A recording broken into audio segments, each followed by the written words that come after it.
South ఇండియాలోనే అతి తక్కువ ధరలకి రత్నాలనందించే ఏకైక సంస్థ 6JVR.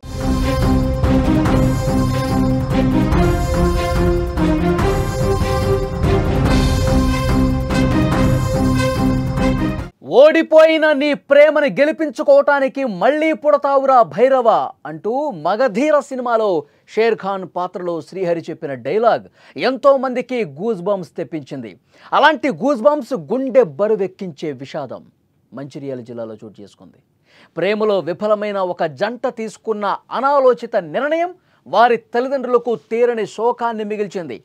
నేటి యువత ప్రేమే సర్వస్వం అన్నట్లుగా ప్రేమ లేకపోతే మనకి ఇక జీవితం లేదు, ప్రేమ లేకపోతే ఇక మనం బతకలేం అన్నట్లుగా మారిపోతున్నారు. చిన్న చిన్న విషయాలకే సూసైడ్ చేసుకుంటూ కన్న వాళ్ళకి తీరని శోకాన్ని దుఃఖాన్ని మిగులుస్తున్నారు. ఇప్పుడు ఆ తీరని దుఃఖం మంచిర్యాలలో 2 కుటుంబాలకు శాపంగా మారింది. నిన్నటి వరకు కళ్ళ ముందు కనిపించిన వాళ్ళ పిల్లలు ప్రేమలో గెలవలేమని జీవితాన్ని పూర్తిగా ముగించుకున్న పరిస్థితి. ఈ విషాద ఘటన మంచిర్యాల జిల్లాలోని పాత కొమ్ముగూడెంలో జరిగింది. ఈ జంట బలవన్మరణం స్థానికంగా తీవ్ర విషాదాన్ని నింపింది.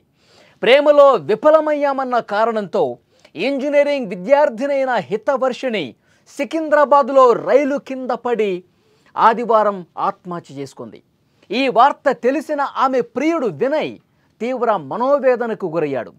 తన బంగారు తల్లి లేని లోకంలో ఇక నేను బతకలేను, నాకు ఇంకా జీవితం లేదు, నాకు బతకాలన్న ఆశ కూడా లేదు, వచ్చే జన్మలో మళ్ళీ పుట్టి పెళ్లి చేసుకుంటాను అంటూ ఒక సూసైడ్ నోటు కూడా రాసి వెంకట్రావుపేట శివారులో ఉన్న వ్యవసాయ బావిలో దూకి ప్రాణాలు వదిలాడు.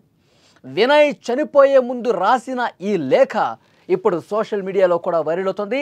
తన ప్రేమ కోసం ఇక ప్రేమ నాకు లేదు అని తెలిసిన మరుక్షణం నాకు ఇక జీవితం వద్దు, నేను చనిపోవాలనుకుంటున్నా అంటూ ఆ సూసైడ్ నోట్లో కూడా రాసి మళ్ళీ నేను పుడతాను, మళ్ళీ నీకోసమే పుడతాను, మళ్ళీ పుట్టి నిన్ను పెళ్లి చేసుకుంటాను అంటూ ఆ సూసైడ్ నోట్లో ప్రస్తావించాడు. ఆ సూసైడ్ నోటు చదువుతున్నటువంటి వాళ్ళ కుటుంబ సభ్యులు కన్నీటి పర్యంతమయ్యారు, ఏడుస్తూ ఉన్నారు. పోలీసులకు సమాచారం తెలిసింది. వెంటనే ఘటనా స్థలానికి వచ్చారు. కేసు నమోదు చేసుకుని దర్యాప్తు ప్రారంభించారు. నిజంగా ప్రేమ అనేది ఒక అందమైన భావన. కానీ ప్రేమ విఫలమైతే ఇక జీవితం లేదా? ప్రేమ విఫలమైనంత మాత్రాన ఇక జీవితాన్ని పూర్తిగా కోల్పోవాల్సిందేనా? యువత గుర్తుపెట్టుకోవాలి, ప్రేమే జీవితం కాదు. జీవితంలో ఒక భాగం ప్రేమ, అంతే. జీవితంలో కష్ట నష్టాలు వస్తూ ఉంటాయి. ప్రేమలో విఫలమైతే ఆత్మహత్య పరిష్కారమా? ప్రేమకు ఉన్న విలువను, జీవితానికి ఉన్న విలువను యువత గుర్తించడంలో విఫలమవుతుందని చెప్పాలి. జీవితం ఎన్నో అవకాశాలు ఇస్తుంది. ప్రేమ విఫలమైతే పూర్తిగా జీవితం అంతం కాదని యువత అర్థం చేసుకోవాలి. ఆత్మహత్యలు అనేవి సమస్యలకు పరిష్కారం కాదు, మరింతగా వాళ్ళ కుటుంబాలను తీవ్ర విషాదంలోకి నెట్టేసే పరిస్థితి. ఇక్కడ చూడండి, ఎంత బాగున్నారు ఆ జంట. ఇద్దరు ప్రేమించుకున్నారు, పెళ్లి చేసుకోవాలనుకున్నారు, ఇంట్లో ఒప్పుకోలేదు. పాపం ఆ పిచ్చి తల్లి ఆత్మహత్య చేసుకుంది. సికింద్రాబాద్లో రైలు కింద పడి ఆత్మహత్య చేసుకుంది. ఈ విషయం తెలిసిన వెంటనే వినయ్ బాబు కూడా తట్టుకోలేకపోయాడు. 2 రోజులు నరకం అనుభవించినటువంటి పరిస్థితి. అతను సూసైడ్ నోట్ చూస్తే ఈ విషయం అర్థమవుతుంది. ఇంకా నాకు జీవితమే లేదు, నువ్వు లేకపోతే ఈ జీవితం నాకెందుకు, ఇంకా నేను బతకలేను, ప్లీజ్ అంటూ ఆ లేఖలో చాలా స్పష్టంగా చెప్పాడు. నేను మళ్ళీ పుడతాను, నీ కోసం పుడతాను, మళ్ళీ పుట్టిన తర్వాత మళ్ళీ మనం ప్రేమించుకుని మళ్ళీ మనం పెళ్లి చేసుకుందాం. ఈ విషయం పూర్తిగా ఆ సూసైడ్ నోట్లో ఉందంటే ఎంత ఆవేదనకు గురయ్యాడు, ఎంత నరకాన్ని అనుభవించాడు అనేది చాలా క్లియర్గా అర్థమవుతుంది. పెద్దలు కూడా ఆలోచన చేయాల్సినటువంటి అవసరం ఉంది. సో ఇప్పుడు వాళ్ళు చదువుకుంటున్నారు, బీటెక్ 3rd ఇయర్ చదువుతుంది ఆ అమ్మాయి. ముందుగా చదువు పూర్తి చేయాలి, తర్వాత ఇద్దరు మంచి ఉద్యోగం సంపాదించుకుంటామన్న ఒక ధీమా ఇంట్లో వాళ్ళు కలుగజేయాలి. మేము చదువుకున్న వాళ్ళం, మాకు అన్నీ తెలుసు, మా కెరీర్ని మేము ముందుగా చక్కబెట్టుకుంటాం, ఆ తర్వాత మేము పెళ్లి చేసుకుంటాం, ఈ విధంగా చెప్తే పెద్దలు కూడా ఆలోచిస్తారు. వాళ్ళు మేజర్లు, మైనర్లు కాదు, తెలియనితనం కాదు. చదువుకుంటున్నటువంటి పిల్లలు సరే 2 మనసులు కలిశాయి, ప్రేమించుకున్నారు, పెళ్లి చేసుకోవాలని కూడా అనుకుంటా ఉన్నారు. పెద్దల్ని ఒప్పించడంలో విఫలమయ్యారంతే. వాళ్ళు పూర్తిగా వాళ్ళ ప్రేమ ఎక్కడ విఫలం కాల. పెద్దలు కూడా ఆలోచన చేయాల్సిన అవసరం ఉంది. ముందు మీరు మంచిగా చదువుకోండి, ముందు చదువుకున్న తర్వాత మంచి జాబుల కోసం ప్రయత్నం చేయండి. 2 కుటుంబాలు అంగీకరించే పరిస్థితి ఉంటుంది. అలా కాకుండా ఆత్మహత్య చేసుకుంటే అది సమస్యకు పరిష్కారమా? ఆత్మహత్య చేసుకుని జీవితాన్ని పూర్తిగా కోల్పోవటమే ఈ సమస్యకు పరిష్కారమా? దీన్ని యువత గుర్తుపెట్టుకోవాల్సినటువంటి అవసరం ఉంది. 2 నిండు ప్రాణాలు వాళ్ళ తల్లిదండ్రులు, వాళ్ళ పెద్దలు ఎన్ని హోప్స్ పెట్టుకుని ఉంటారు. మా అమ్మాయి బాగా చదువుకుంటుంది, మంచి ఉద్యోగం వస్తుంది, తర్వాత మంచిగా పెళ్లి చేసుకుని ఒక జీవితంలో స్థిరపడిన తర్వాత వాళ్ళు కలలు కంటారు. ఇవన్నీ అంత సక్సెస్ఫుల్గా జరగాలని చెప్పి ఎన్నో ఆశలు పెట్టుకుంటారు పిల్లల మీద. ఆ ఆశలన్నింటినీ అడియాసలు చేసి ఈ విధంగా వెళ్ళిపోవటం అనేది ఆ కుటుంబాలకు ఎంతటి శోకము, ఎంతటి దుఃఖాన్ని మిగిల్చిన పరిస్థితుంది. కాబట్టి యువత ఈ విషయంలో ఆలోచించాల్సిన అవసరం ఉంది.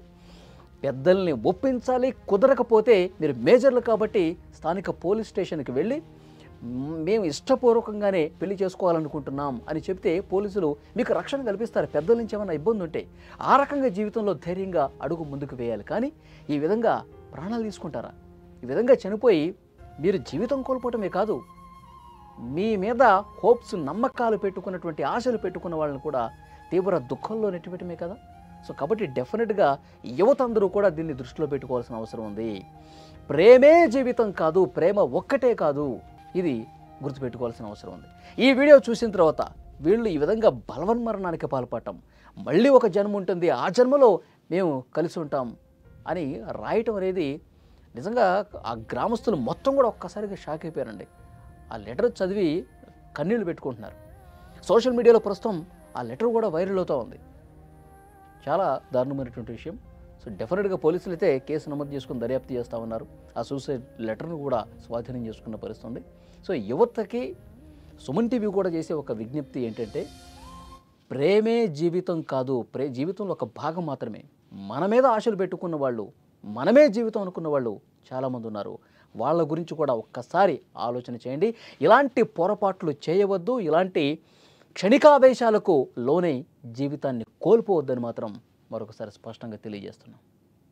వేనంక వినయ్ బాబు, దండపల్లి మండలం రాజంపేట విలేజ్ చెందినటువంటి 20 సంవత్సరాల అబ్బాయి క్యాస్ట్ కుమారి అనే వ్యక్తి ఈరోజు మధ్యాహ్నం పూట 2 గంటల ప్రాంతంలో వెంకట్రావుపేట శివార్లో ఉన్నటువంటి బుచ్చేపల్లి గ్రామ శివార్లో ఉన్నటువంటి ఒక వ్యవసాయ భవనంలో దూకి ఆత్మహత్య చేసుకోవడం జరిగింది. తన యొక్క ప్రేమ విఫలమైందని చెప్పేసి ఆత్మహత్య చేసుకున్నాడని చెప్పేసి వాళ్ళ యొక్క తల్లి అయినటువంటి వేనంక రాజాబా దరఖాస్తు ఇవ్వగా ఈ విషయమై కేసు నమోదు చేసుకుని 174 కేసు నమోదు చేసుకొని దర్యాప్తు చేస్తున్నాం. దర్యాప్తు అనంతరం పూర్తి వివరాలు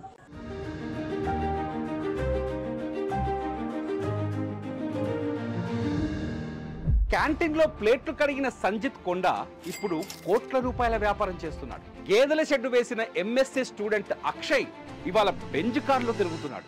3 అడుగులు ఎత్తు కూడా లేని ఆర్తి డోగ్రి ఐఏఎస్ కొట్టి రాజస్థాన్నే వణికిస్తోంది.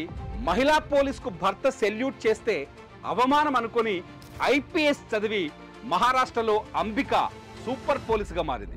వీళ్ళంతా మన చుట్టే ఉన్నారు, కానీ వీళ్ళ కథలే మనకు తెలియవు. కృషితో ఋషులుగా మారిన వీరి స్ఫూర్తినిచ్చే కథలు ఇప్పుడు మీరు సుమన్ టీవీ విజేతలు చూడండి. సక్సెస్ స్టోరీస్ కి care of address Suman TV విజేత.